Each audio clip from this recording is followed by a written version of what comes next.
Welcome to Inside Politics. I'm Chris Varcoe with the Calgary Herald, joined by a long-time Calgary Herald columnist, Don Braid. Don, you and I have seen a lot of elections, you more than I, but this election is different. What have you deduced? Conclusions have you reached after halfway through this campaign? Well, first of all, it's 11 for me, if you can believe it. 11 Alberta elections. It is the only election where the government's been pressed from both sides. There's never been anything like it. The situation is unstable. We don't know where the voters are going. The polls have not been favorable to the government. The government is clearly worried.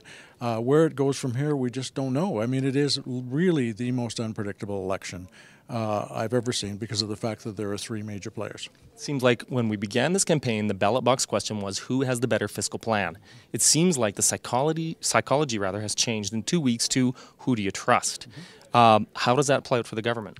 Well, the government's trust numbers have fallen, I think partly because of the calling the election early. People still talk about that all the time. People still don't like that.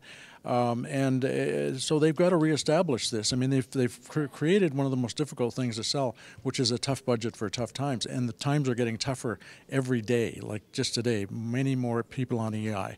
So he's got a job to do tonight. Okay, quickly, what are we expecting to see in tonight's debate?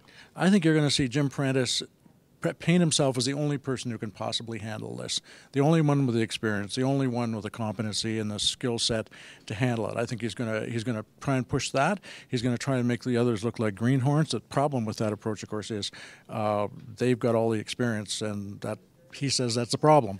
But that's what he'll try to do, I think.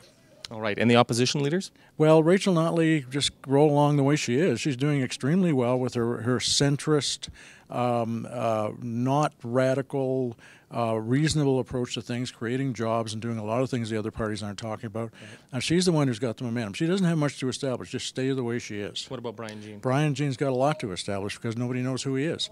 He's got to seem reasonable. The Tories try to fit him with a tinfoil hat. He can't look the least bit wild-eyed or sort of right-wing extremist. But he's the one I think has got the most difficult thing to do. Thanks, Don. Thanks a lot.